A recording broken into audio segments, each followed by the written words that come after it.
So I have realized that one thing that a lot of worship leaders struggle with is connecting with the congregation. Connecting with the congregation in the sense that, okay, you're singing a song, you're leading a worship session, and you want your congregation to participate in what you're doing. You want them to sing, you want them to dance, you want them to, engage, flow with what you are doing. But it seems like you don't know how to go about it. All right, so I have a few things that have worked for me, and I believe it's also going to work for you. Well, if it is for you, I believe it should work for you, okay?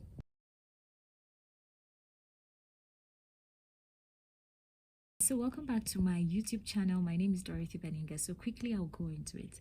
Now, first of all, I've noticed that for so many singers, due to whatever the reason might be, okay, you're in intense worship mode, or maybe because you're shy, you tend to close your eyes throughout the entire session. So your eyes are completely closed. Imagine having a conversation with somebody and the whole time no eye contact. I'm not looking at the person and I'm just singing what I want to sing, and the person is, just there looking at me.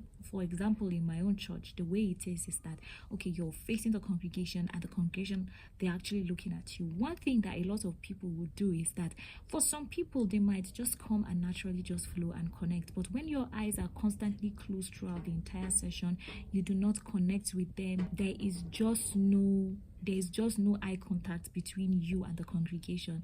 It's going to cause a bit of a disconnection between you and the congregation. So try as much as you can to create eye contact with the congregation even as you're singing the song. Not to intimidate, of course, it's just so that you can get them to engage in what you are doing. Number two, there is nothing wrong with asking your congregation to join in and sing the song, to clap or to dance or to jump. There's nothing wrong with that. I only have a problem with that when you're commanding the congregation, okay?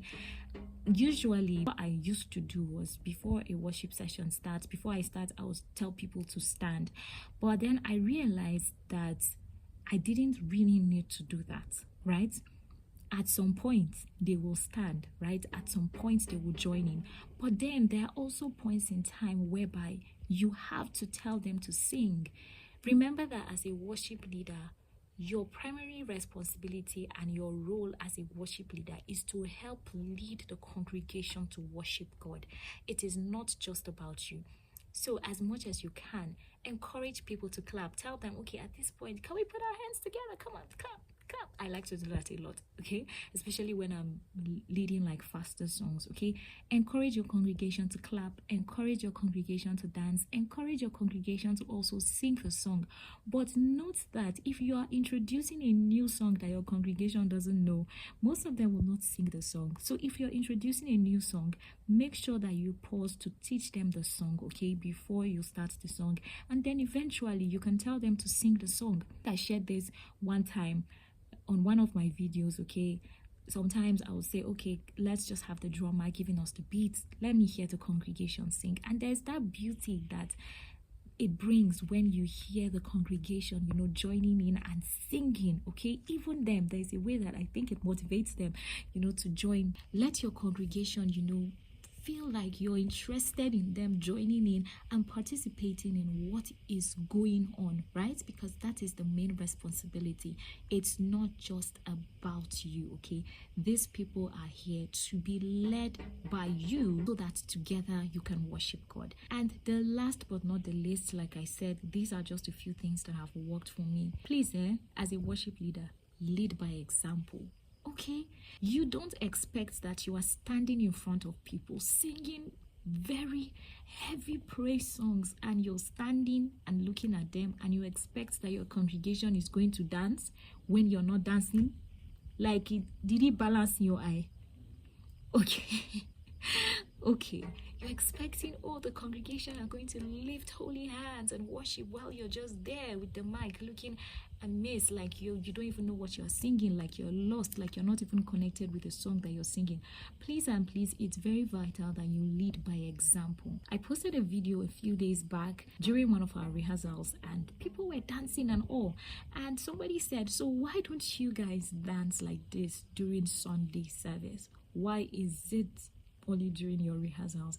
And I remember that I told them, let this dance not just be something that you do during rehearsals, but let it also be something that you do during church service, because this is one way that the people will see that you're actually enjoying, and they will join in to dance and praise and jump and do this and do that. Okay, so remember 3 things that I shared. Okay, first of all, eye contact.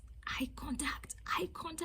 Communicate. Okay, as you're singing, don't just close your eyes and forget yourself there. Okay, eye contact is very vital. Number 2, encourage your congregation to do stuff. Jump, clap, sing, dance, encourage them. But don't just encourage them when you and the rest of your choir are not doing it. Lead by example. Okay, all right, so thank you so much for staying with me right to the end of this video. I hope that you found value for what I shared. Please do well to drop a comment in the comment section. My name is Dorothy Beninga. Until I see you on my next video, it's goodbye for now.